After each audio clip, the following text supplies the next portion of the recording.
kele iseyo masi esomba tene ai emono ai benalo yaka yoro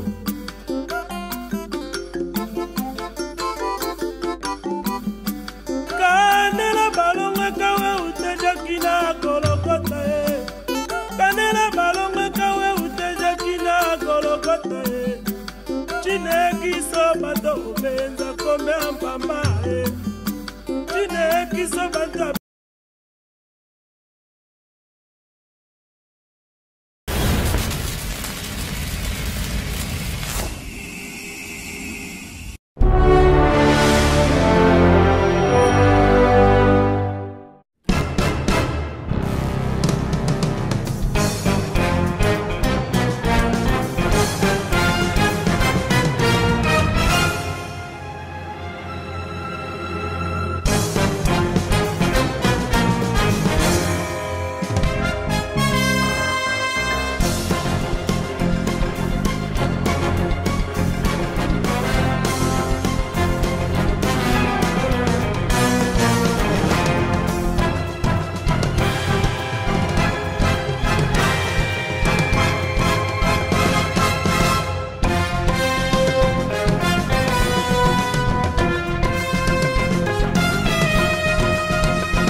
que année oyo message onzamba pesibiso et kopambola bato belé parce que to continue année moko décisive année moko prophétique année moko onzambe alingi ko sala faveur na ye na kat na peuple na ye yango na poko na lelo baye bazwingolu ya kokota bozala na habitude ya ko partager message na baninga mususu na ba groupe mususu de manière que bandeko mingi ba bénéficier faveur oyo to liboso na maso comme d'habitude to pamboli ba nyonso baza connecté pe ba oyo ba kokota na sima na pamboli chéri na ngai l'évangéliste Sephora Dikenza nzamba pambola e apambola bana nyonso ya Mepsa Efrata awa na Stockholm to pe ba oyo bazwami na ville ya Yetebo ba nyonso pe baza na mboka na Angola partout esika ba Efrasien nyonso bazali nzamba leka na kopambola bino na bosanité papa nabiso Ezaï Saïf docteur Ezaï Saïf na mboka na Hollande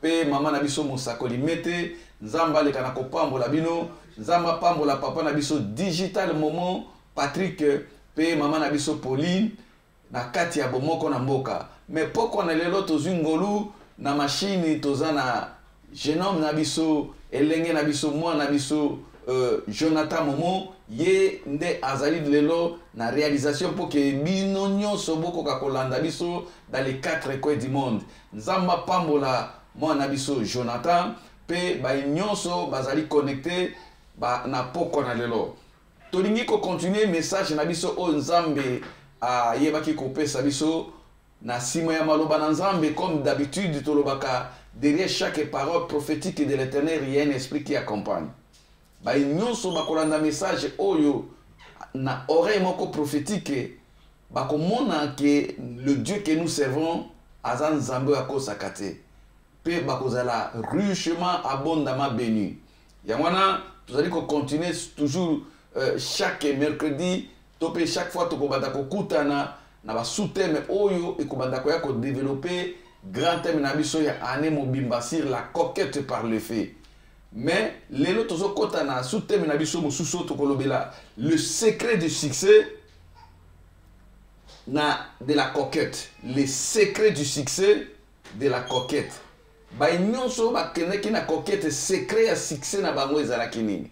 Les secrets de succès au pluriel ba sekele na bango ezalaki nini pour que bazwa réussite ba nyonso nzamba pesa ki bango mission ba bandaki ko réussir na mission na bango na ndenge nini. Et la Bible dit que ce qui est écrit pour notre édification, c'est-à-dire makambo eza na Biblia Ce sont des expériences nzamba sala na bato lokola yo, lokola ngai, pe lokola ba nyonso bazali kondimela nkolo na biso Yesu Masia lokola mokonzi pe mobikisi. Alors, et comment mi pona édification na biso, et comment mi pona kotalisa biso munene na Nzambe, et comment mi pona kotalisa biso comment est-ce que Nzambe a marchaki na bandeko oyo bazaki avant biso tobotama. Ya mona Bible ezali kotalisa biso ke tokoki kobakisa iyota moko te, tokoki kolongola iyota moko te, parce que na maloba oyo nde vie ezali. Bongo na poko na lelo, Nzambe na bikamwa akopambola biso à travers message oyo, parce que tokokende ko découvrir ba secret minene oyo ezali à base ya succès, ou ezali à base ya réussite, ou ezali à base ya ba exploit. Il y a des héros de la foi nyonso na kati na Biblia et jusqu'à nos jours ba nyonso ba découvrir ba secret oyo bangwana bazali ko sala succès, bangwana bazali ko sala ba exploit, bangwana bazali ko tatola toujours que Nzambe na biso azamala. Bien-aimé dans le Seigneur, toko kende ko mona na mokanda na Nzambe secret ya liboso. Parce que na liloba na Nzambe nde ezali lokola boussole kati na biso. Na kati na Biblia nde ezali lokola constitution na biso. Bipai wapi à chaque fois toko za la confronter na likambo songolo toko kende kotala ba article o ezali na kati ezakoloba nini vis-à-vis na situation nyonso oyo biso tozali kokuta na yango. Tozali komona ba politicien soki koko soto mwa mobulu eza na kati na mboka bakotala na constitution ezakoloba nini po bazwa éclairage po bayeba ndenge nini bakotracher problème.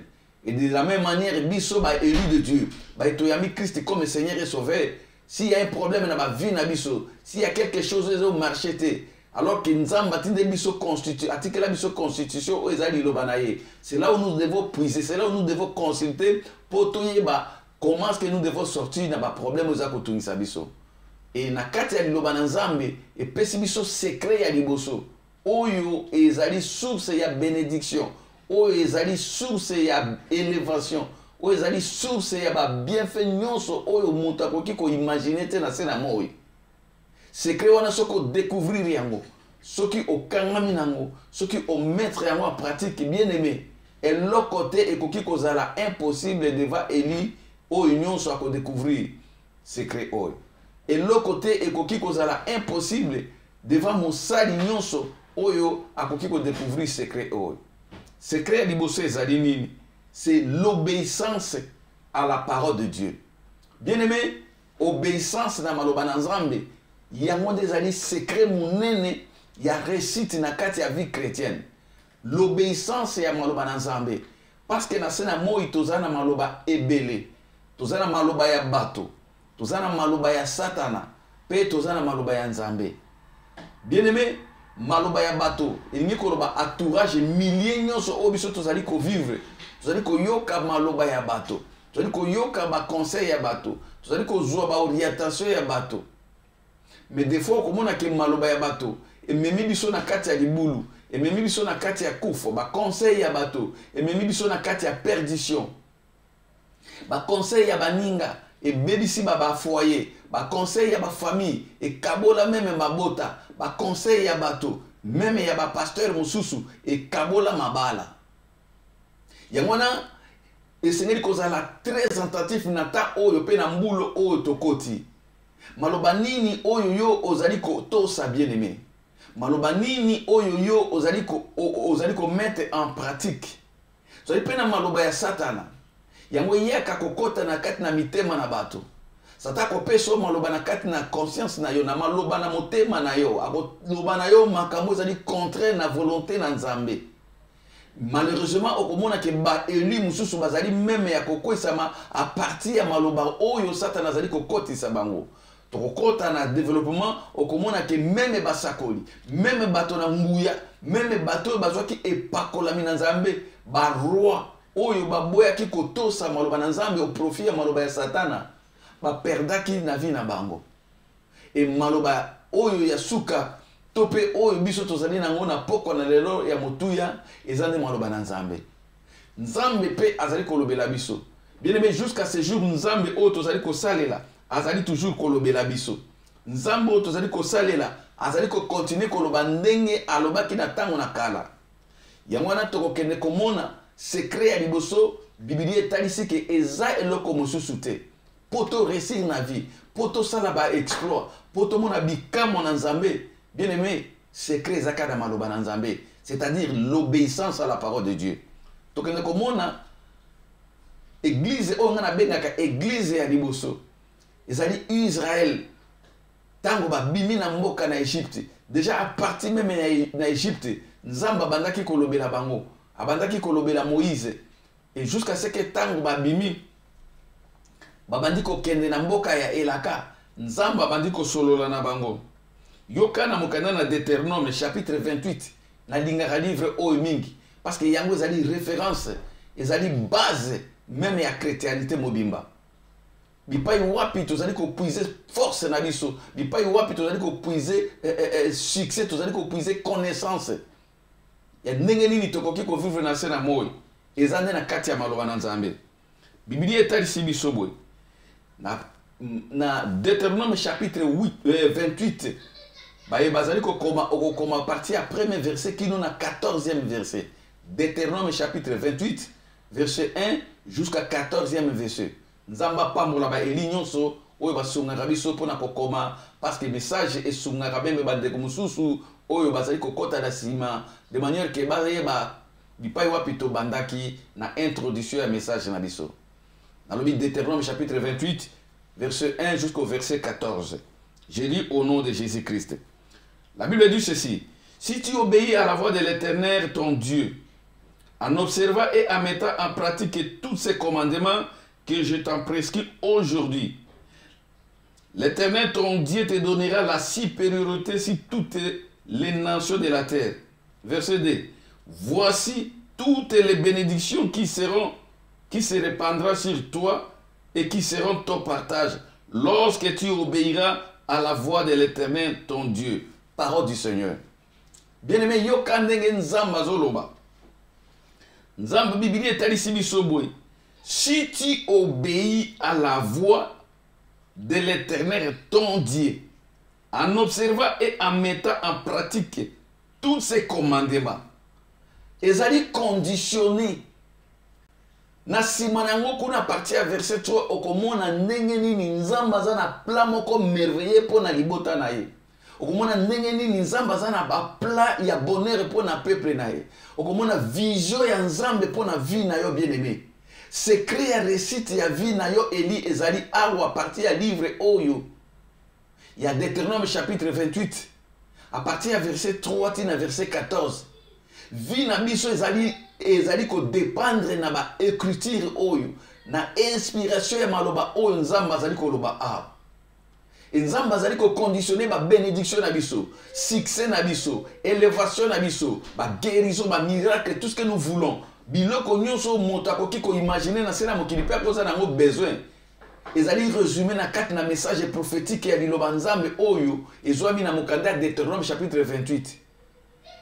Ba nyonso baza ko luka ba biloko amse ya mokili. Ba besoin nyonso biso za nango ezali ko résumé na kati na mokanda na Deutéronome na premier verset na deuxième verset.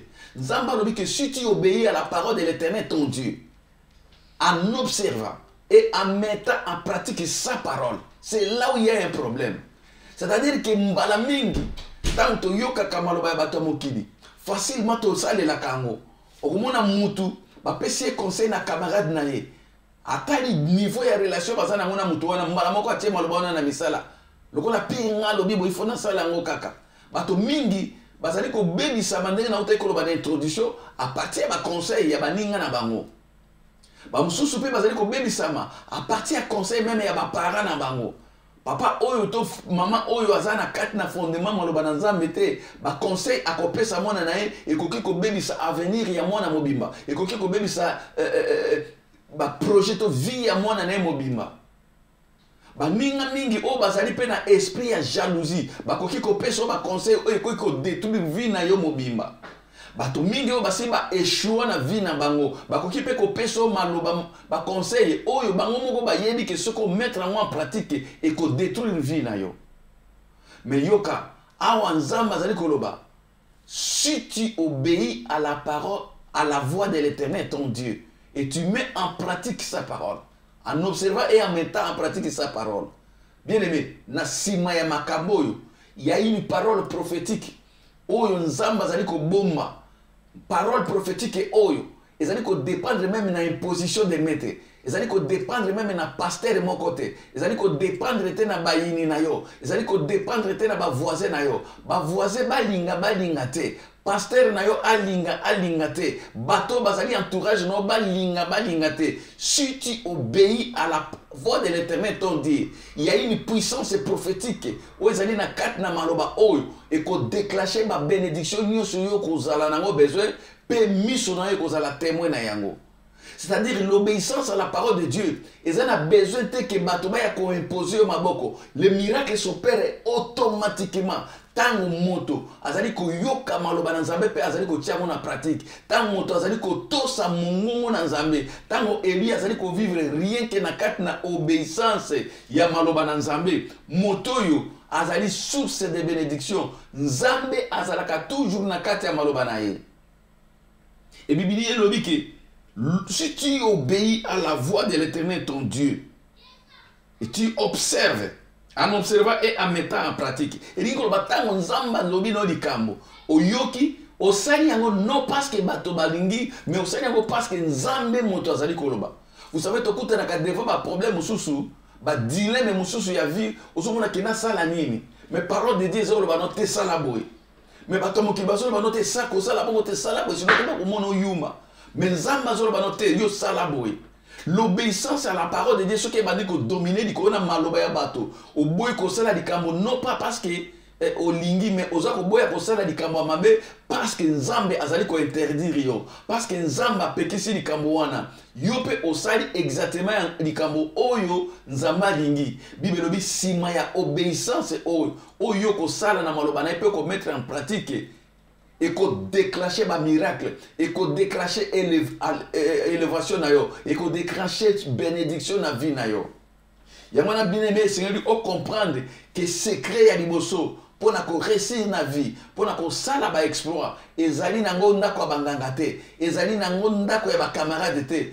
Secret ya munene na kat na vie chrétienne, eza obéissance à la parole de Dieu. D'ailleurs, depuis la création, na mukolo ya liboso nzamba salaki moto. Et loko e salaki ke moto ya liboso to ndeko na biso ya liboso akoka na ko échouer avant que to zonga na mukanda na Deutéronome. Ezalaki désobéissance ya maloba na Nzambe. Tango Nzamba eko sala Adam na Ève, atie bango na kat na jardin, apesi bango richesse nyonso ya jardin, apesi bango autorité likolo na création, apesi bango domination likolo na biloko nyonso. Alobi ke boko dominer likolo na yango, boko dominer likolo na ba serpent, boko dominer likolo na banyama, boko dominer likolo na créature nyonso. Et moto azalaki ko vivre paradis na se na mokili na kati ya jardin d'Éden. Moto azalaki ko vivre na bonheur. Parce que moto na époque wana azalaki ko tosa maloba na Nzambe. Nzamba talisi bango biloko nyonso na se ya mokili oyo ezalaki na kati na jardin bina pesi bino yango na pesi bino autorité. Mais il y a une parole prophétique Nzambe bimaki alobi que l'arbre de la vie, de la connaissance du bien et du mal. Vous voyez cet arbre là, vous ne toucherez point. Car les jours où vous toucherez à cet arbre, vous mourrez. Nzamba pesi bango commandement, alobi bo liya nyonso bolingi, bo sepela na bomengo nyonso na sali na se na moi. Mais na nzete oyo ya connaissance ya bien pe ya mal, boko ki kolia te, boko ki même ko toucher te, parce que le jour où vous allez manger, où vous allez toucher, liwa. Bien aimé, on est ko tambola na parole oyo, pe on est ki ko obéir na maloba oyo. Mais écoutez, les jours où le diable est venu, liloba mususu ya Satan est comme n'importe qui bino na introduction. Tozana maloba ya bato, tozana maloba ya Satan, tozana pe na maloba ya Nzambe. Si yo tant que Eli, il faut que ça la choix na obéissance ya liloba nini oyo yo koki kotosa na sena moy. Le jour où l'homme a décidé de ne plus obéir à la parole de Dieu, le jour où l'homme a décidé de donner l'oreille à Satan, le jour où l'homme s'est laissé emporter par la parole du diable, c'était le jour où les Arabes qui souffrent, il y a destruction, il y a moutou, il y a destruction, il y a bonheur, il y a destruction, il y a potentialité, nous sommes pas ça qui est pas moutou.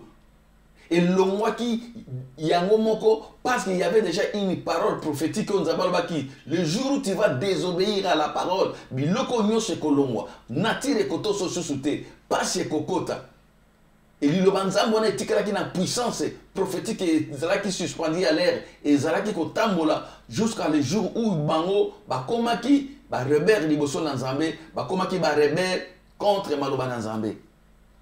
Et bien aimé bato babandaki ko vivre na aisance na kat na jardin couple bazaki na bonheur ezali ndenge moko ba famille mingi bandeko mingi ba chrétien mingi tant to bomolaki mitema tozali ko vivre na obéissance à maloba na nzambe tozali ko banga maloba na nzambe tozali ko tosa maloba na nzambe ozomona ke moto soka uti église ayoki prédication moto a se converti tozali ko mona même bato ko ya na église ko binisa bakisi po bato babane ko yoka maloba na nzambe tozali ko mona bato ko ya na église ko boka ba livre ya magie tozali ko mona bato ko ya ko boka ba singa ya loketo parce que bato ba yoka ki mungu na nzambe.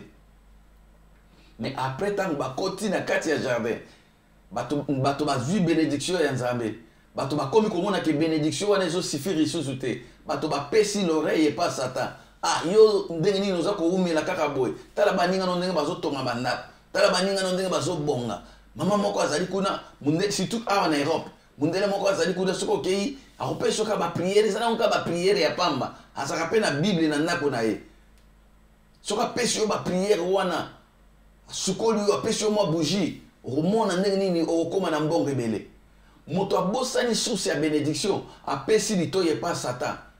Bien aimé le jour oyo ozali kotika obéissance ya maloba na nzambe sache-le que kaka mokolo wana bapromese nyonso ya nzambe yango moko ezotika yo na malembe bapromese bénédiction ya nzambe yango moko eza koseloigne no na malembe c'est-à-dire que mutu ye moko azali source ya bamalere na ye na nzela ya kodésobéir na maloba na nzambe.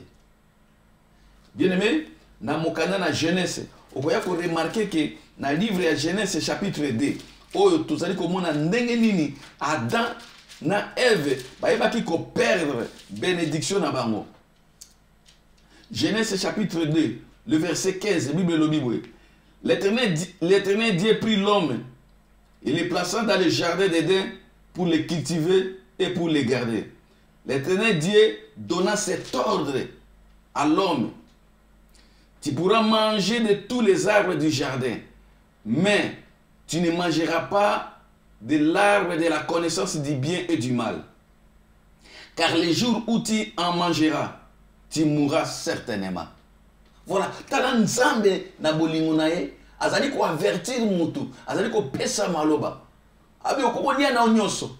Mais tala nzete oyo, les jours où tu en mangeras, sache que c'est la mort. Bien aimé, alingi koloba tout simplement mukolo ko boya ko tosa maloba na ngai liwa ekolanda mukolo ko boya makambo oyo nga na pesi yo ko ba recommandation na kozala na osusu te ba promesse nyonso na pesa ki ko se retirer na yo ba bénédiction nyonso ko se éloigner na yo natire ko toso lisusu te serpa ko ya ko suwa yo nzube ko suwa yo mitoki ko banda ko bima yo souffrance ko kota na vie na yo. C'est ça la mort. Vous savez qu'il y a des gens bazali vivants physiquement mais si bakufa na bango ba bénédiction nyo se kufa misala nyo se kufa makambo nyo se kufa à cause il y a désobéissance ya maloba na nzambe.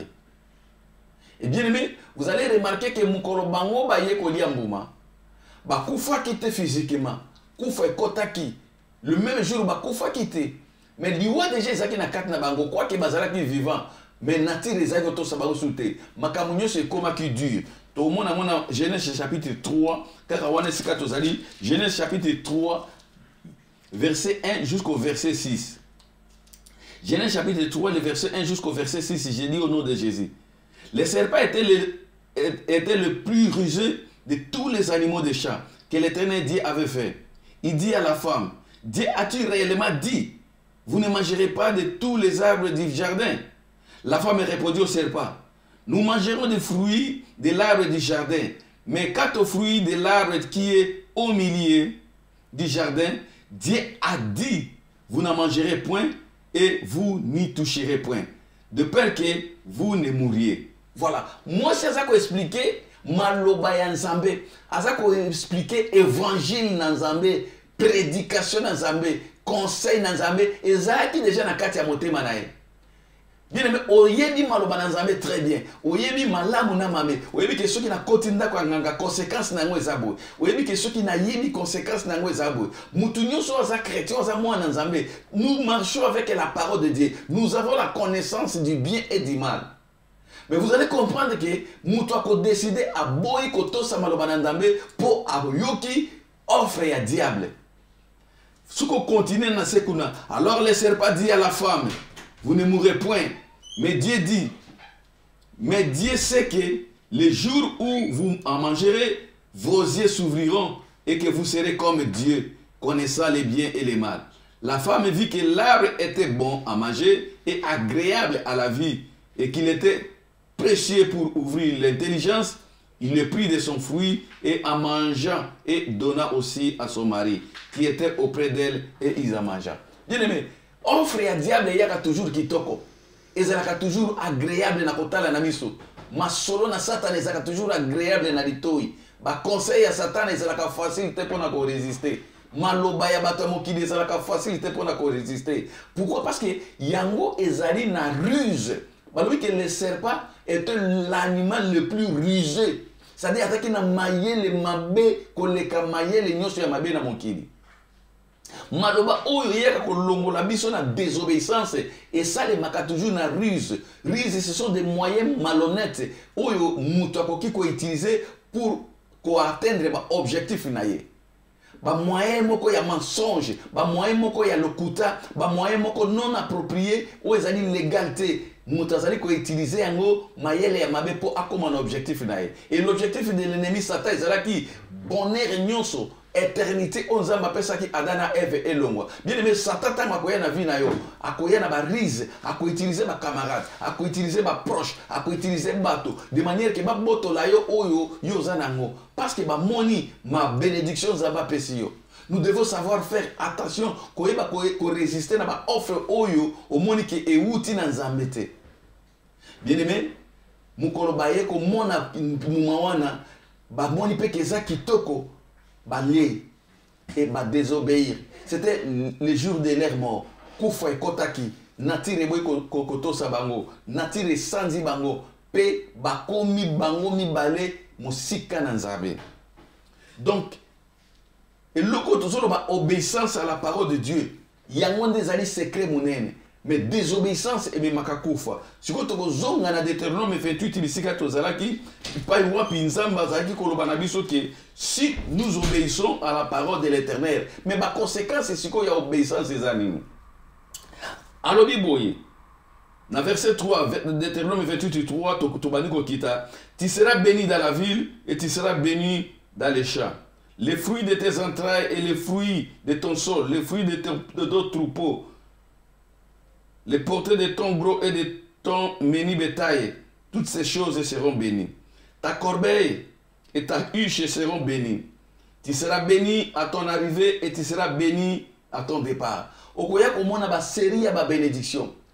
Soko kutanga mona ndako ti okomi na verset 14. Okomona ke nzamba zoloba à cause ya bénédiction. Partout yoko zala. Bisika nyonso kotia makolo. Même soki balobi ke mboka wana bato ba pamba makate. Tu seras béni. Okomona ke yoko banda ko distinguer à cause ya obéissance na yo. Même balobi ke na kati entreprise wana bato bazala ka bazoka bangote. Yoko kota na kati entreprise. Ata balobi ke na age na yo. Lokolo komi bongo ko bana lisusu te. Yoko distinguer à cause ya obéissance ya parole. Ata balobi ke na famille na bino bato ba bonga kate. Comme toi tu obéis à la parole de Dieu, yoko ça la différence pe okoza la moto ya liboso ya ko pa mama na kati na famille na bino. Oko buka ba loi nyonso ezali établi na diable à cause ya obéissance ya parole. Mutu nyonso oyo azali ko tamola na obéissance ya maloba na Nzambe, corbeille na e. C'est-à-dire okoza la pauvreté que okomaka tout le temps ko mendier. Corbeille na yo et colon na yo. Ilingi koloba et colon na tango na kala yozaki ba grenier et sika bato bazali basali ba récolte bazali ko bomba ba provision parce que na ba epoko wana ba banque ezalaki te bisika ko bomba misolo ezalaki te bato bane ko stocker bozwi na bango en nature. Alors, biso na tango na yo toza na ba banki, toza na ba compte bancaire. Mutu azali ko tosa maloba na Nzambe, compte bancaire na ko tika la vide te. Nzamba ko pourvoir toujours que o banda ko zala na quelque chose, o ko banda ko pourvoir na ba besoin na yo. Yango na ngina ibisa eli moko, yo ozali ko tambola na obéissance à parole de Dieu. Tika corbeille na yo e pambwama, tika compte bancaire na yo e pambwama. Ville nyoso yo ko tia makolo e pesa bela yo. Ozana mboka moko te o ekoki ko résister yo. À cause ya maloba na Nzambe, à cause ya obéissance na Nzambe, partout ko tia makolo na yo. Bible yo ko zala mutu me mokila te. Poko na lelo pe mbula oyo ozala mutu na ba domaine nyonso ozala mutu na misala nyonso kosala obéissance à maloba na Nzambe et même la yo élévation c'est-à-dire bisika nyonso kozala okomanda toujours ko distinguer yango na lina loba na eli moko ozali ko tambola na obéissance bokoki kozala même bozaba pasteur rebelle mais yo oyo ozali ko tambola na obéissance à parole oboyi occultisme oboyi ko kota na ba kabale oboyi ko simba magie oboyi ko simba biloko nyonso oko distinguer toujours bato wana ba koti na monde kabbalistique bakobanda ko lula yo bible lobi ke corbeille na yo ko kangate et ko kaukate à cause de l'obéissance de la parole. Tika ba nyonso bazali ko tambola na obéissance à parole. Bon bazali ko mettre parole de Dieu en pratique. Que cette année soit une année d'accomplissement de cette promesse. Maloba prophétique et landa na ba domaine na yo. Bi pa nyonso yo kozala. D'ailleurs, il y a un verset au ngana sepedi nango na Deutéronome chapitre 28 verset 10. Deutéronome chapitre 28 le verset 10. Bible ezali ko lobana biso boy. Tous les peuples verront que tu es appelé de nom de l'Éternel et ils te craindront. Alléluia. Dans le verset Deutéronome 28 verset 10, Bible dit que tous les peuples verront que toi tu es appelé de nom de l'Éternel et ils te craindront. Ba nyonso bazeko tambola na obéissance à parole. Le Seigneur fera que tous les peuples, mabota nyonso, bikolo nyonso, bato nyonso, même na quartier na bino, ba mona o anaza intouchable, oyo aza Nzambe, même na milieu pastoral, bakotoso ke te pasteur wana aza Nzambe, même na quartier famille, libota na bakotosa yo, babi que tous les peuples verront, bakomona nini, bakomona différence, bakomona élévation, bakomona aisance, bakomona epakolami, onzamba kotia yo qui est tellement différent na oyo bango bazui na maboko ya Satan. Et la Bible dit que non seulement bakomona, mais ils te craindront. Bien aimé, butuna lelo, monde des ténèbres, babanga yo, et l'ignon so azali kotambola na kotosa maloba na Nzambe, butu ya lelo, puissance nyonso ya diable bako banga yo bandoki ya quartier na bino il faut banga yo bako ko talo na miso te parce que moto na Nzambe etambolaka liboso na ba oyo bazako tambola na ko banga maloba na Nzambe ba oyo bazali ko tosa maloba na Nzambe bango nde babangisaka mais bango babangaka te mon frère ma sœur soko za ko tambola na obéissance à parole de Dieu ko banga lelo côté ko banga ba mauvaise nouvelle te ko banga ba grimace ya monde de ténèbres te Bible lobi ke bango bakomona ke yo zali ya Nzambe bango nde bakobanga yo poko na lelo tika terere kota na ngamu na baini na yo baba na kobanga yo ezala butu pe na moi terere kota na milie na bango terere kota na adversaire na yo terere kota na bawo baza kobongisa mitambo mbulo pona kokwesa yo baba na kobanga yo peske epakolami na Nzambe eza likolo na yo Nzambe na yo akobangisa baini na yo bien aimé kobanga eloko moko te ata lelo oza na eloko te bozwi na yo kobanda kobangisa bato richesse na yo kobanda kobangisa bato parce que ils verront c'est l'Éternel qui dit que tous les peuples verront mbula oyo bakomona makambo Nzambe akosala nalobi na eli moko mbula eza mbula Nzambe bato bakomona Seigneur akofungula baini no miso bamona ke yo oza mopakola mina Nzambe bamona lipamboli na yo bamona élévation pe bakokama bakobanda kobanga même kopusa na pembeni na ndako no ki azwi bomengo ndenge nini mais ye pe na monde na milieu na biso azalaka te na milieu na biso ya magie azalaka te na milieu na biso ya kindoki azalaka te bongo busiko différence oyo ekoteli ndenge nini bakoyeba ke c'est l'Éternel qui bénit la richesse or nyonso utaka nde pa na Nzambe et la Bible dit que la bénédiction de l'Éternel seul qui enrichit et ne se fait suivre d'aucun chagrin. Tous les peuples verront la différence et ils te craindront. Mbula oyo ko bangisa bato ebele. Bien aimé nangina ibisa eli moko komitungisa te. Eza mbula prophétique. O Nzambe azali ko tambola na yo. Ko yoka maloba ya serpate, ko tosa maloba ya serpate. Yo tambola toujours na obéissance ya maloba na Nzambe. Véritable secret, il y a succès pour na kokota na kokete yango wana. C'est l'obéissance à la parole de Dieu. Bien aimé, nazali kotanga na mokanda na nzambe ozali komona ke nzambe oyo biso tozali kosalela azali nzambe ndenge moko lobi lelo libela na libela ndenge asalaki awa ndenge mpe azali kokontinue kosala na biso nayebisaki bino ke Adam na Eve mokolo kaka bango baboyaki kotosa kufa ekotaki na kati na bango. Pourquoi? Parce que bayokaki Satan eni koloba Satan azalaki jaloux na bénédiction. Bien aimé, Satan azali jaloux na bénédiction na yo. Il est capable, Bible le dit qu'il a même qu'on se déguiser comme ange de lumière, à kolata lolenge na bato comme l'ange de lumière. Pe babandi koya ko peso ba faux conseil dans le but seulement ko boto la yo o nzamba pesi yo. Koyoka bangote. La Bible dit que résistez au diable, il fuira l'œil de vous. Yoka bien-aimé. Et ça un message moko kitoko o nzamba zali ko talisa biso, l'obéissance à la parole de Dieu. Le véritable secret à réciter yangoana. Kokende par 4 chemins, exerce-toi seulement. Obanda ko tosa o nzamba lobi. Obanda ko mettre en pratique o nzamba lobi. Même ba imposer au mabokote. Prophétie en nzambe za déjà likolo. Yango moko ko banda ko landa. Parce que tant nzamba za likolo ba, derrière la parole de Dieu, il y a un esprit qui va accompagner. Yango ko banda ko se décracher de génération en génération parce que Dieu a déjà parlé. Na mokanda na 1 Roi chapitre 13. 1 Roi chapitre 13, verset 1er, virgule, verset 11 qui nous a verset 18. On a répété 1 Roi chapitre 13, verset 1, virgule, verset 11 qui nous a verset 18. Bandeko oyo bazako koma bakoma pona kosunga bandeko na biso oyo bazali koya na sima na biso. Yoka. Voici un homme de Dieu arriva à Juda à Bethel par la parole de l'Éternel. Pendant que Jéroboam se tenait à l'autel pour brûler le parfum. Tozongi, tokei, na verset 11. Na verset 11, kuda na verset 18. Awa Bible zolobake, moto na nzambe moko aye kokoma na mboka na Yuda, na Bethel, par la parole de Dieu. Nzambe aye kotinda mosali na ye. Aya na mboka na Bethel, pona kokutana na Jéroboam. Jéroboam oyo azalaki déjà azalaki na abomination liboso na Nzambe. Nzambe a utilisé un prophète a pesi malobabi kende na ville bo. Okokuta Jéroboam azali ko sakana na ngai. Pamela ye liboso na miso na bato. Mais bipa yo azali ko kende ko zonga nzela wana mbala mibale te ko lie loko na moto te po Nzambe na kozala na yo. Bien-aimé bandeko bakotanga na kati bokotanga ngona ndako na dingi vraiment to banda koloba mingi ba verset na kopesa bino boza lokola ba chrétien ya bere ko banda ko méditer ngona ndako même ce qui te expliquer to tangi ya moté. Et na pesi bino référence dans verset 11 qui nous a 18 kuna Bible sa kotali sa ke jeune prophète oya aya komi akuti roi pe apamelie na miso na bato. Et roi tali alors que oyo nani oya koki koya ko défier nga devant public devant bato boy.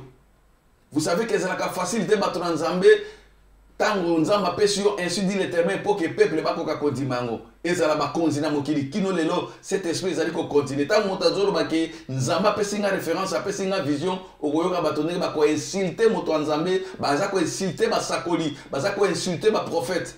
Au mona pasteur na bengi en église a ebisio ke Nzamba tali singa boy. Lelo encore lokola mokili komi boy comme mabe bimi makasi ale basangisi bato nyonso na ya mabe na malamu nzumu moko. Donc Satan za ko profiter na moment oyo pour la ko dévier ba chrétien belé afin que bayoka lisusu maloba na Nzambe te à travers ba véritable. Na yebisa kabino toujours là où il y a les faux il y a toujours les vrais. Là où il y a les vrais il y a toujours les faux depuis le temps de la Bible. Et yoka moto Nzamba sali mosala na exactement ndenge Nzamba tindaki. Tango miracle oyo esalemi mukonzi asemboli loboko po akanga musakoli moto na Nzamba pameli Jéroboam pe loboko na ye séché et kauki sur place na miso ya bato po omona ndenge nini Dieu confirme la parole de ce serviteur et il accomplit ce que prédit ses envoyés. Omona ndenge nini Nzamba tambolaka na basakoli oyo ya poni pe apakoli. Bible lobi ke tango mokonzi amoni boye a imploré a bondeli mosakoli alobi ke na yebi ke otamboli na Nzambe ya solo yokela nga mama Nzambe na yokela nga mawa.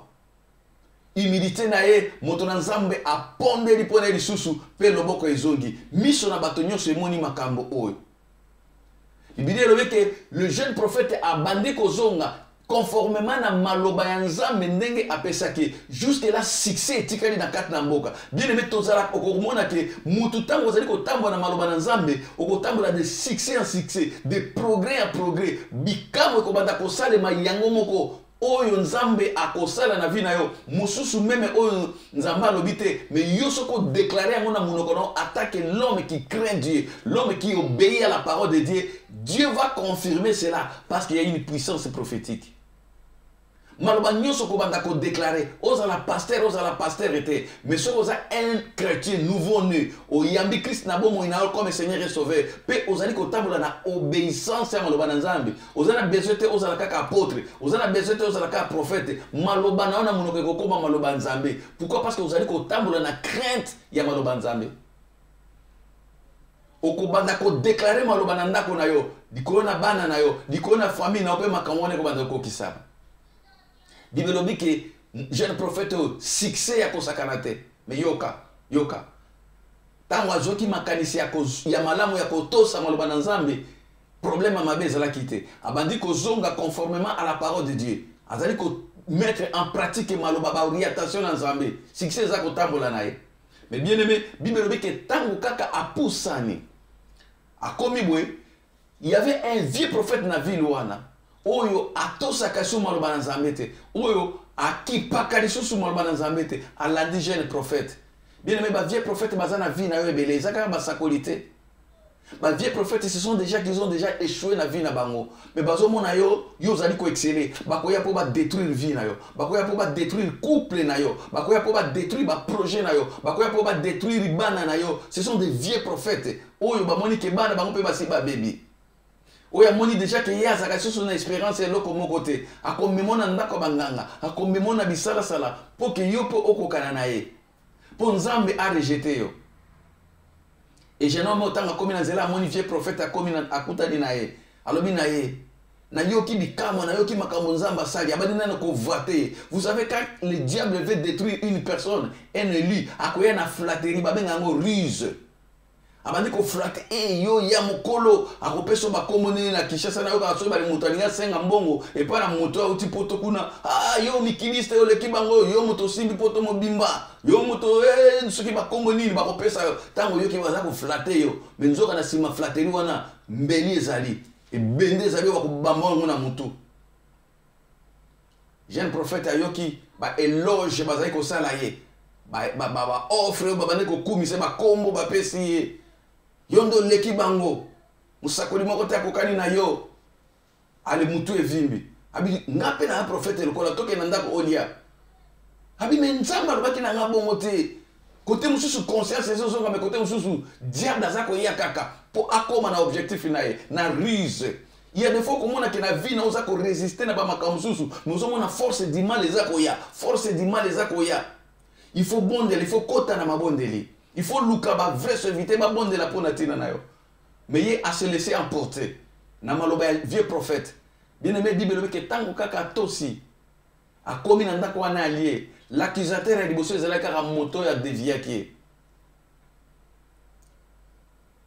Lelo toza komona yango na ba réseaux sociaux et yindi na sena mokili oyo. Vous allez comprendre que bato ba yokana ki bango mibale basali ba makambo na bango mais na flatterie nzoka muninga msuku na sana projet na ye comment ko salirio comment ko siliso ngala et nenenge salemaki et puis tango kaka makambo sili abengi bato botala moto oyo bolo bakaza moto na nzambe botala ye abikaza mwasi alibala akakuna na nganda na ndako na ngazo mela babengeli yo mobali ba ko kuta okuna dibala kufa kate kufi. Bien aimé, jeune prophète a commis kolela tango zongi pona ko désobéir na maloba na nzambe. Nous savons la suite a commis na nzela et ce jeune homme a été dévoré par les lions. C'est comme ça Bible dit que si tu obéis, voici toute la bénédiction. Mais si tu n'obéis pas, parce que diable a yakane po biso to désobéir na maloba na nzambe.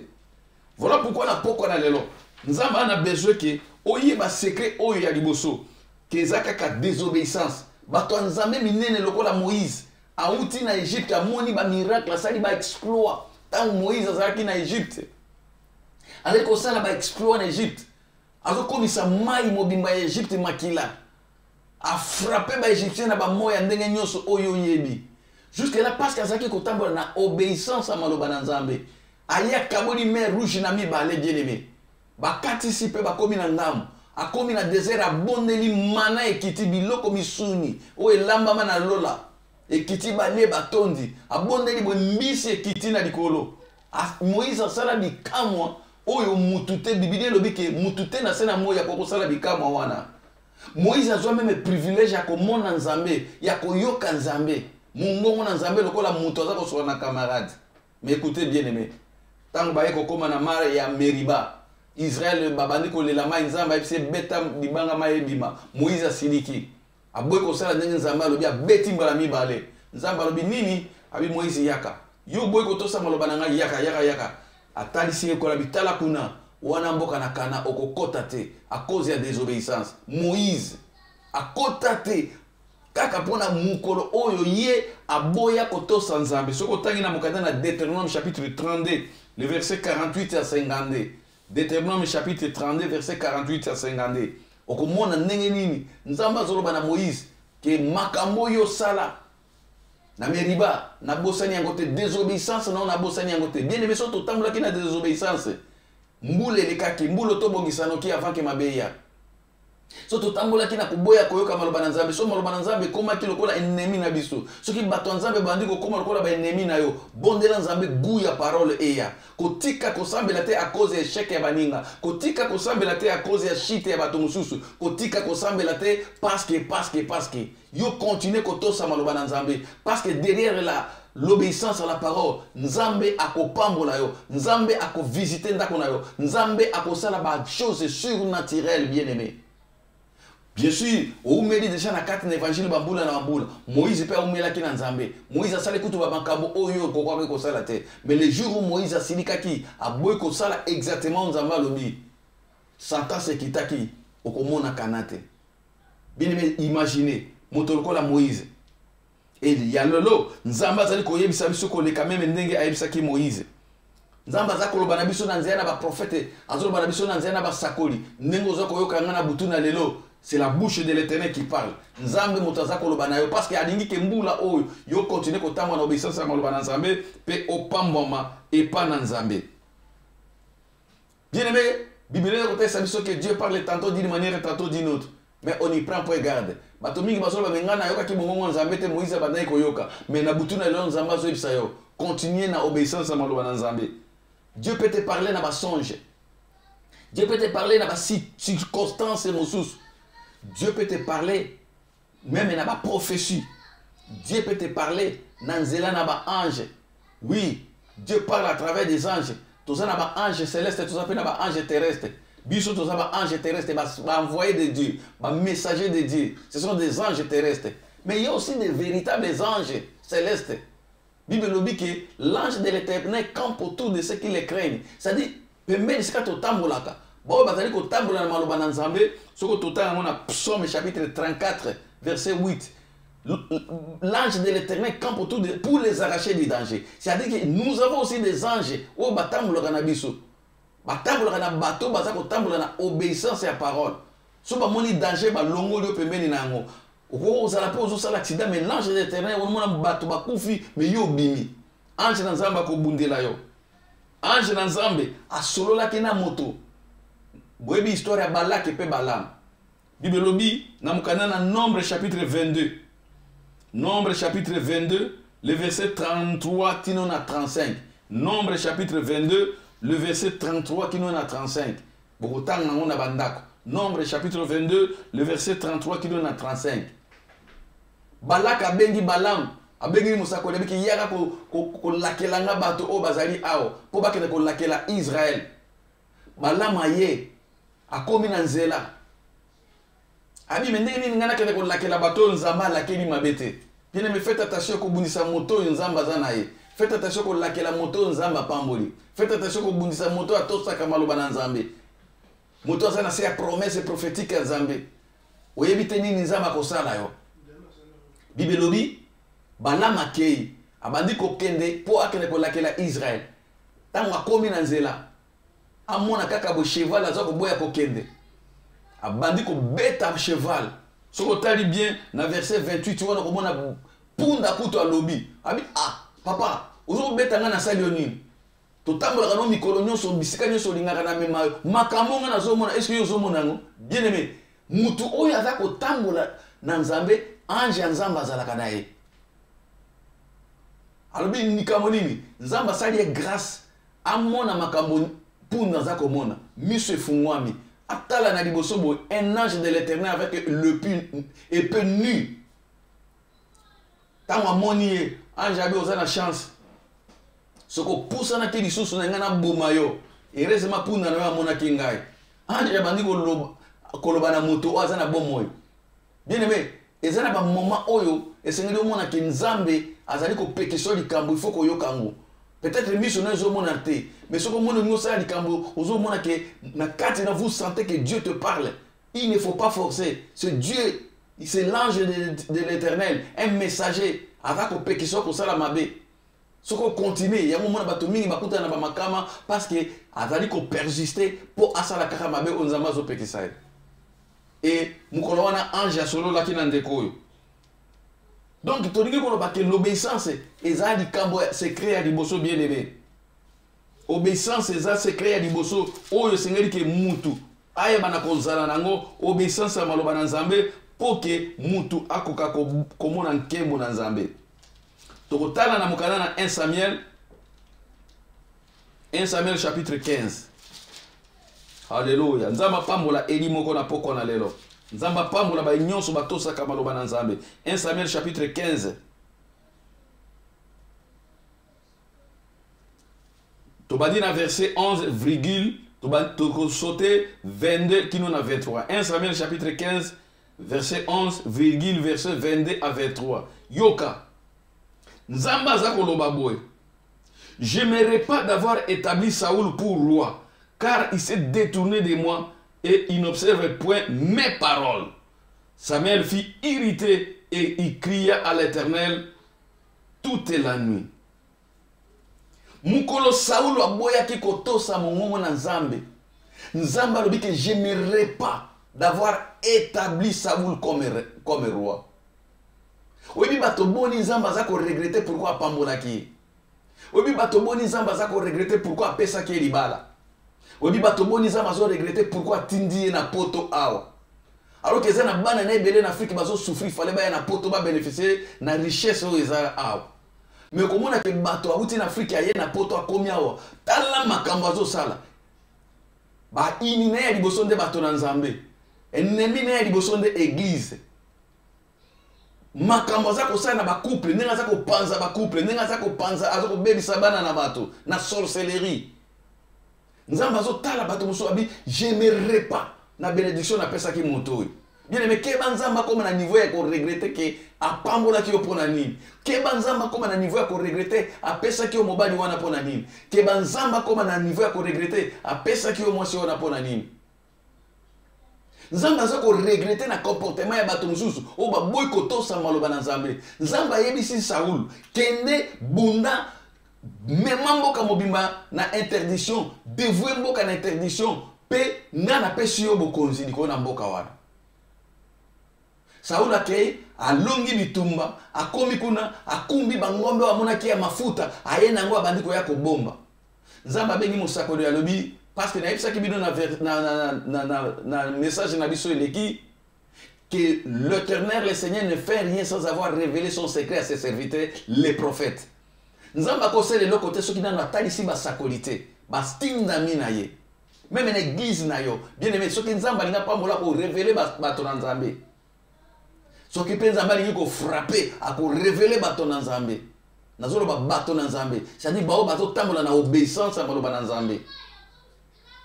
Et awa Nzamba révélé Samuel que nazo frapper Saoul à cause il y a désobéissance na maloba nanga ngana lobi ne salabwe ya ke kuna ko kuma na bangombe. Samuel aya kutani nae abike yuma kamunino sali abite na sali kaka ndenge Nzamba lobi ndenge ba chrétien lelo bazali makamezo marchete moto Nzamba zo tunu situation eza ndenge nini ya zali ba prétexte azako bomba masumu azako bomba makambo ya salaki pourtant Nzamba zo mona que il y a des choses oyo sali ezako ganga et Samuel alobi Mais nga nazo yoka na simanda kono makelele ya banyama. Ba bégaiement na nazo kuna ezani. Ah wana. Donc il y a déjà il faut quand même da fragra de li pour andima lisumu nae. Pour confesser kaka mbala moko eza problème. Nazo yoka lokito moko kuna. Wana eza ba ngombe moko na zwaki pour na nzambe. Samuel alobi ki l'Éternel ne prend pas sacrifice yoka. Samuel dit l'Éternel trouve-t-il, voilà tout comme dans verset 22, l'Éternel trouve-t-il du plaisir dans les holocaustes et dans les sacrifices comme dans l'obéissance à la voix de l'Éternel. Voici l'obéissance vaut mieux que le sacrifice et l'observation de sa parole vaut mieux que la graisse des béliers. Car la désobéissance est aussi coupable que la divination et la résistance ne l'est pas moindre que l'idolâtrie et les téraphins. Puisque tu as rejeté la parole de l'Éternel, il te rejette aussi comme roi. Parole du Seigneur. Puisque tu as rejeté la parole de l'Éternel, il te rejette aussi comme son enfant, comme sa fille. Bato mingi ba komi rejeté po bato ba boy ko tosa maloba na nzambe pe ko mettre en pratique. Et tout comme à niveau on a que nzamba regretter pourquoi pas pour la kibiso. Pourquoi pesa kibiso batala? Pourquoi pesa kibiso ministère? Pourquoi pesa kibiso libala? Pourquoi pesa kibiso ba voiture? Voiture ba pesa eza pona onyoko la ngo baninga. Mbongo ba pesa eza po onyoko la ngo basie bato. Bato mingi bazo kanisa soki makamwe marché te na kokende na kosala jeûne ya 21 jours na kosala jeûne ya 40 jours. Bible lobi ke nzambe azali kozwa sacrifice, azali kozwa plaisir na sacrifice te. Nzambe azali kosepela nde na obéissance ya maloba na ye. Okoki kosala ba sacrifice ya 40 jours, il y a 100 jours, il y a 200 jours, mais si tu n'obéis pas à la parole de l'Éternel, rien. Ya mwana moto azali kotambola na obéissance ya maloba na nzambe. Bien sûr que gêner ça nango malam parce que zoko koli sa esprit, mais au côté là un homme puissant parce que l'obéissance à la parole de Dieu peut son puissance dans tous les domaines. Et maloba no eko koma maloba ya nzambe. Na poko na lelo nzamba établir elimoko comme nzambe.